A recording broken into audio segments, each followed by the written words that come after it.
से कर लेते हैं।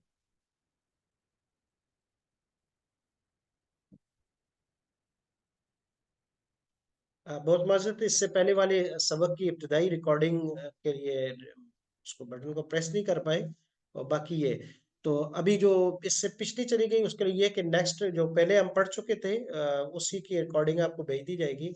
लेकिन असल सबक क्योंकि अगली क्लास में होगा, तारफी तौर पर ये प्रोग्राम था, तो देख लीजिएगा। तीन चीजें हो गई, यानी सबक, असल हदफ, दर्स, असल हदफ, दोनों चीजों को हम जमा करेंगे। कामयाबी का असर रहा दो ये जबानों का इस्तेमाल, यानी बोलने वाली जबान, इशारों वाली जबान, और 8 8 8 के साथ तीन चीजों का हो गया। तो ये कुछ चीजें हैं कि कुरानी अरबी आसान क्यों हो जाती है, उसकी वजह क्या है। तो उसकी वजह यह है कि बड़ी आसान, 1 मिनट में मैं इस बात को करूंगा क्योंकि हमारे पास टाइम कम है। देखिए कुरानी करीम में टोटल अल्फाज 78,000। अच्छा, ये 78,000 का तकरार है, एक लफ्ज कई मरतबा रिपीट होकर आया है।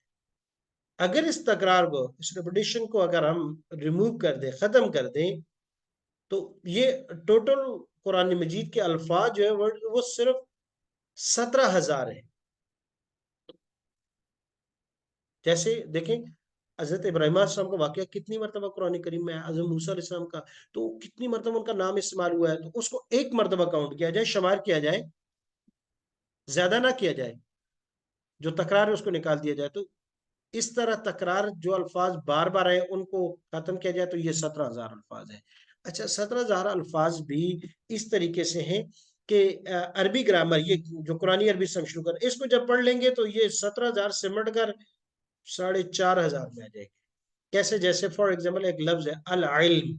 इल्म इतना आसान लफ्ज है कि मैं भी जानता हूँ, आप भी जानते हैं, हर आदमी जानता है। इल्म का माना है जानना। अब इस इल्म से पास्ट टेंस बनेगा इल्मा, प्रेजेंट एंड फ्यूचर बनेगा यालमु यालमून तालमून, कुरान मजीद में आते हैं। इससे फाइल बनेगा आलिमुन, इससे मफूल बनेगा मालूमुन मालूमातुन, फिर इससे पैसिव बनेगा। यानी इस तरह करते करते एक लफ्ज, एक अल इल्म से हम 156 156 अल्फाज में चेंज करेंगे। तो ये माना एक लफ्ज का हमें आया, रूट का, मसदर का, हमें पहचान सारे अल्फाज की होगी और उनका माना समझ में आ गया जब हम ग्रामर थोड़ी सी पढ़ लेंगे। तो इस तरह 17,000 अल्फाज थोड़ी सी ग्रामर सीखने से सिमट कर 4,500 अल्फाज में आ जाएंगे, तो आसान हो जाएगा। दूसरा जो है, दूसरी बड़ी वजह यह है कि अरबी और कुरान की, कि दूसरी यानी कुरान करीम में तीन किस्म के अल्फाज आते हैं, या अरबी जबान में कह दें। एक होते हैं कि मुतसर्रिफ बेनफसी, जो खुद एक लफ्ज से दूसरा, दूसरे से तीसरा, चौथा, पांचवा बनता है। जैसे इल्म से आलिमा बना, फिर आलिमा के 14 अल्फाज बने, फिर या आलम बना, या आलम से या लमान या लमून तस्निया बना, मुजक्कर बना, सिंगुलर प्लूरल चेंज होता गया, और इस तरह आलिमन बना, मालूम बना। तो एक लफ्ज से बहुत से अल्फाज बने, इसको कहते हैं मुतसर्रिफ बेनफसी, कि एक लफ्ज बनते बनते बनते 156 अल्फाज तक पहुंच गया। एक होता है मुतसर्रिफ लिगैरी, खुद तो वो चेंज नहीं हो रहा, लेकिन उसको किसी दूसरे के साथ अगर मिला दिया जाए तो वो उसके साथ जो है कुछ अकसाम बना के माना तब्दील थोड़ा बहुत होता रहता है। दो किस्म। तीसरा होता है गैर मुतसर्रिफ, जिसको हम कहते हैं जामिद, मबनी, खत्म, भाई, एंड, ये इसी जगह खड़ा है, इसी जगह है। ना ये खुद तब्दील होता है, ना किसी के साथ मिलकर तब्दीली को पसंद करता है। तो सबसे ज्यादा अल्फाज पहले वाले इस्तेमाल होते हैं, जो खुद एक से दूसरा, दूसरा तीसरा बनता जाता है। दूसरे नंबर पर वो आते हैं कि जो खुद तो नहीं हो रहे लेकिन दूसरों के साथ मिल के थोड़ा बहुत उनमें हो जाता है। तीसरे बहुत कम है।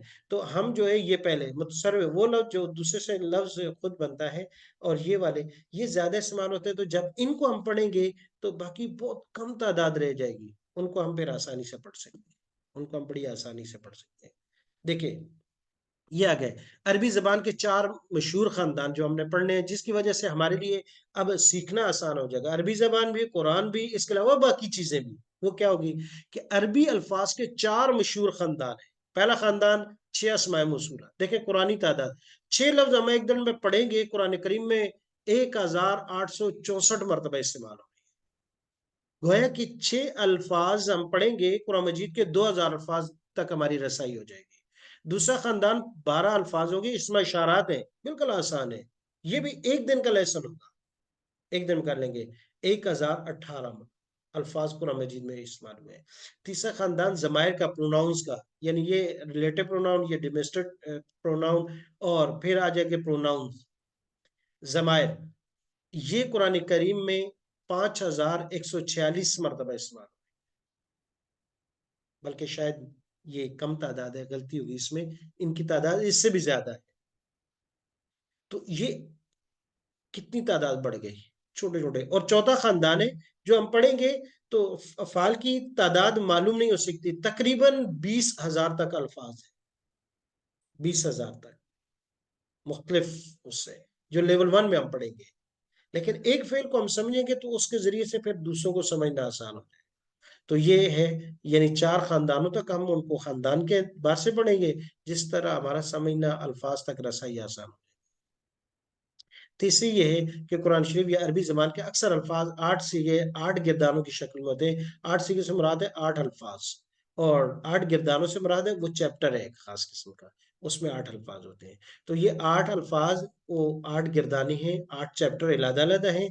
उसमें यह गोया के चैप्टर, उसको हमने गिरदानों को कह देते हैं। एक पास्ट टेंस होगा, एक फ्यूचर टेंस होगा, उसके अलावा इम्पेरेटिव सेंटेंस यानी अमर और नहीं होगा, फाइल और मफूल, इस तरह की गिरदाने, पैसिव एक्टिव, ये सारी मिला के। तो इनके लिए फिर हमने इशारे भी 8 वजह कर, 8 अल्फाज हैं, 8 गिरदाने हैं और 8 इशारे। तो ये इससे जो है काम मिलकर आसान से आसान हो गया। अब ये बाकी है कि अरबी जबान दुनिया की आसान तरीन जबान है। वो क्यों है? अरबी जबान का खुलासा यहाँ उसकी एक मिसाल दे दी कि हर सीगा एक वक्त में 3 चीजों पर मुश्तमिल होता है। अरबी जबान का यानी 8 सीगे 8 गिरदानी, उसकी एक बात की है ये, थोड़ी सी 1 मिनट की बात है। देखिए, कोई भी लफ्ज है वो 3 चीजों से खाली नहीं होगा। अदद, यानी या तो वो सिंगुलर के लिए या प्लूरल के लिए। अरबी में एक और भी होता है ड्यूअल, तस्निया के लिए, दो के लिए। या तो एक के लिए इस्तेमाल हो रहा है, या दो के लिए इस्तेमाल हो रहा है, या जमा के लिए इस्तेमाल हो रहा है। या लफ्ज वो मुजक्कर होगा या मुअन्नस होगा। फिर वो है कि या तो वो थर्ड पर्सन होगा, सेकंड पर्सन होगा, फर्स्ट पर्सन होगा, यानी बात करने वाला होगा, जिससे बात की जा रही है उसके लिए वो लफ्ज इस्तेमाल हो रहा है, या वो जिसके मुतालिक बात की जा रही है तीसरे बंदे के लिए इस्तेमाल हो रहा है। तो ये 8 चीजें होंगी। देखें, आदत, वाहिद, तस्निया, जमा, 3 ये हो गई। या मुजक्कर होगा, मुअन्नस होगा लफ्ज, या फिर वो लफ्ज थर्ड पर्सन गायब के लिए होगा, या सेकंड पर्सन हाजिर के लिए होगा, या मुतकल्लिम बात करने वाले के लिए। तो ये अल्फाज की 8 सूरतें बनी। इस तरह गिरदाने भी 8 बनी। माजी, पास्ट टेंस, मुजारे, प्रेजेंट एंड फ्यूचर। अस्मा में से फाइल और मफूल, यानी डूअर एजेंट, करने वाला, और मफूल ऑब्जेक्टिव, जिस पर वो काम हुआ है। फाइल ना मालूम हो, पैसिव वॉइस। और इंशा, यानी अमर और नहीं, जैसे इंपेरेटिव सेंटेंस है वो दोनों सूरतों में हो सकते हैं। आगे इस बात और नफी, नफी का इलादा अपना मफहूम है। तो अब हमने क्या किया कि हर लफ्ज के लिए, हर एक चीज के लिए इलादा इलादा इशारा बना दिया। इशारा, हर चीज के लिए एक इलादा इशारा आ गया। हर लफ्ज के लिए थर्ड पर्सन के लिए इलादा इशारा होगा, सेकंड पर्सन के लिए इशारा इलादा होगा, और फर्स्ट पर्सन के लिए इलादा होगा। तो आज जो है हमारा, क्योंकि तारफ थोड़ा सा मुकम्मल हो गया, आज हम जो सीखने के जा रही हैं वो इशारात हैं। आज जो है वो हम इशारात सीखेंगे। अब मेरे साथ आपने इशारात करने हैं कि देखें, इशारात जो हम, जिनके जरिए से आगे हमने पूरी की पूरी ये पढ़नी है और बहुत आसान हो जाएगी, उसको समझिएगा। उसके लिए जरूरी है कि आप मेरे साथ इशारा करके पढ़िएगा। देखिए, सबसे पहले किसी भी लफ्ज के लिए जरूरी होता है कि वो लफ्ज को देखा जाए कि वो लफ्ज अदद के एतबार से क्या है, सिंगुलर है, प्लूरल है। और उर्दू या इंग्लिश या किसी जबान में ज्यादातर दो चीजें होती हैं, या तो लफ्ज सिंगल होगा, सिंगुलर होगा, या लफ्ज प्लूरल होगा। लेकिन अरबी में 3 चीजें होती हैं। सिंगुलर के लिए अलग वर्ड आता है, ड्यूअल, तस्निया के लिए अलग लफ्ज आता है, और प्लूरल, प्लूरल के लिए अलग लफ्ज आता है। यानी वाहिद के लिए अलग होगा, दो के लिए, तस्निया के लिए अलग होगा, और जमा के लिए अलग लफ्ज होगा। तो सबसे पहले अगर लफ्ज अरबी का वो बता रहा है कि ये सिंगल के लिए इस्तेमाल हो रहा है, तो हम एक उंगली से इशारा करेंगे। आप भी अपने हाथ दाएं उठा लें और मेरे साथ साथ करें कि अगर सिंगल, वाहिद के लिए लफ्ज इस्तेमाल हो रहा है तो उसके लिए हम एक उंगली से इशारा करेंगे। और अगर लफ्ज का इस्तेमाल दो के लिए है तो हम दो उंगलियों से इशारा करेंगे। और अगर लफ्ज जमा के लिए, दो से ज्यादा के लिए तो हम 4 उंगली से इशारा करेंगे। इसी तरीके से हाथ को अंगूठा बंद किए हुए, वाहिद, तस्निया, जमा। साथ साथ अरबी अल्फाज के टर्मिनोलॉजी जो इस्तिलाहात है उनको आपने याद करना है। वाहिद, तस्निया, जमा, ये तो हो गया अदद बनाने के लिए। अगर लफ्ज मुजक्कर है तो हम इशारा करेंगे दाएं हाथ से, और अगर लफ्ज मुअन्नस है तो इशारा करेंगे बाएं हाथ से।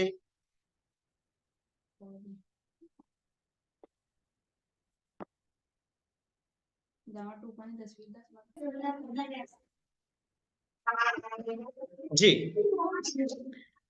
तो वाहिद, तस्निया, जमा इसके लिए हो गया। अब उसके बाद आ गई कि अगर लफ्ज मुजक्कर है तो दाएं हाथ से इशारा होगा, अगर लफ्ज मुअन्नस है तो बाएं हाथ से इशारा। 5 चीजें होगी। लास्ट, वो लफ्ज इसके लिए फर्स्ट पर्सन, सेकंड पर्सन या थर्ड पर्सन, उसका मफहूम क्या है।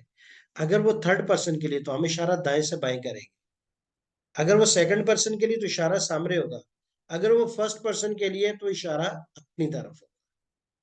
फिर एक दफा दिखिएगा, अगर बात करने वाला है, लफ्ज का मतलब बात करने वाले को बता रहा है, तो फिर अपनी तरफ इशारा होगा, मुतकल्लिम, यहां इशारा करेंगे सिंगुलर प्लूरल। और अगर लफ्ज मुखातब के लिए इस्तेमाल हो रहा है तो फिर इशारा हम सामने करेंगे। और अगर थर्ड पर्सन के लिए, गायब के लिए, तो गायब के लिए इशारा दाएं से बाएं। इशारात उम्मीद है क्लियर हो गए कि अदद के लिए उंगलियों का इस्तेमाल करेंगे, जिन्स बताने के लिए कि लफ्ज मुज़क्कर है या मोनस, उसके लिए राइट और लेफ्ट का यूज किया जाएगा। और अगर ये बताना मकसद हो कि ये लफ्ज मुतकल्लिम, हाजिर या गायब इनमें से किसी के लिए है, तो उसके लिए हम जिहाद का इस्तेमाल करेंगे, और ये तरीका होगा। और इसी तरीके से हम जो है तमाम के तमाम अल्फाज को पहचान लेंगे। जैसे उसकी मिसाल एक यहाँ बड़ी जबरदस्त है, देखिए अनामता, ये पास्ट टेंस माजी का लफ्ज है। तो अनामता, यहाँ मैंने एक इशारा किया तो एक इशारे में 6 चीजें मैंने बताई। कैसे? एक उंगली से इशारा किया तो क्या बताया है कि ये लफ्ज सिंगुलर है, अनामता। रोजाना पढ़ते हैं अनामता, अनअमता, बताया कि ये लफ्ज सिंगल है। नंबर 2, दूसरा दाया से इशारा किया, लेफ्ट से नहीं किया, बताया कि ये लफ्ज अनामता वाहिद मुजक्कर है, मुअन्नस नहीं है। तीसरा मैंने इशारा सामने किया, यहां नहीं किया, यहां नहीं किया, बताया कि ये लफ्ज हाजिर है, मुखातब के लिए इस्तेमाल हो रहा है, अनामता। तीसरा, ये लफ्ज मैंने 90 की डिग्री पर इस्तेमाल किया है, 45 की डिग्री पर नहीं लेके गया, या इसके अलावा कोई और अंदाज इस्तेमाल नहीं किया, क्योंकि हर गिरदान का अपना इशारा होगा। तो ये बता रहा है कि ये पास्ट टेंस है। और चौथा, मैंने इशारा यहाँ किया है, यहाँ किया है, यहाँ मैंने इशारा ऐसे नहीं किया, ऐसे कहते तो ये मनफी होता, तो ये बता रहा है कि ये मुस्बत है, काम हो रहा है। और दूसरा, अगर मनफी होता तो इशारा ये होता, तो ये मुस्बत है। छठी चीज बता दी कि ये मारूफ है, एक्टिव वॉइस है, पैसिव नहीं है, मजहूल नहीं है, क्योंकि मजहूल का अपना इशारा। तो गोया कि एक इशारे में अनामता, मैंने अनामता ऐसे करके जब इशारा किया, 6 चीजें बिल्कुल इशारे के उंगली में क्लियर कर। इस तरीके से ये आसान भी हो गया। और अब इसके लिए मुझे बयान नहीं करना, वरना हमारे दर्जे उला में जब पढ़ाया जाता है तो इशारात को बड़ी तवील अंदाज से बयान किया जाता है। उम्मीद है कि इंशाअल्लाह तबारक व ताला कुरानी अरबी के तारफ, उसका बुनियादी जो स्ट्रक्चर है कि किस तरीके से पढ़ेंगे, कैसे पढ़ेंगे, किस अंदाज से पढ़ेंगे, और शुरू में कुछ रिकॉर्डिंग नहीं हो पाई, जो हमारा बेसिक चीजें थी कि ये इसका मकसद क्या है और कैसे हम अपने उसूल, उसके मकसद के उसूल तक पहुंचेंगे। लेकिन इंशाअल्लाह उम्मीद है अगली क्लास में वो मजीद क्लियर हो जाएगा। सुब्हानकल्लाहुम्मा व बिहम्दिका नशहदु अल्ला इलाहा इल्ला अंता अस्तगफिरुका व नतूबु इलैक। आज क्योंकि क्लास स्टार्टिंग में कुछ सेटिंग बाकी थी तो क्लास थोड़ी ताखिर से शुरू हुई। अदरवाइज क्लास इंशाअल्लाह 6:30 शुरू होगी और 7 बजे कंप्लीट मुकम्मल खत्म हो जाएगी। 10 मिनट आपको दिए जाएंगे ग्रुप में, आपके छोटे छोटे ब्रेकआउट बना दिए जाएंगे जूम पर ही, जिसमें 4-4 5-5 अफराद होंगे, और आपके साथ हमारे सीनियर स्टूडेंट भी होंगे, खवातीन के लिए ये है, तो वो आपके साथ रिवाइज भी करवा दिया करेंगे। अस्सलाम वालेकुम रहमतुल्लाह। सुब्हानकल्लाहुम्मा व बिहम्दिका नशहदु अल्ला इलाहा इल्ला अंता अस्तगफिरुका व नतूबु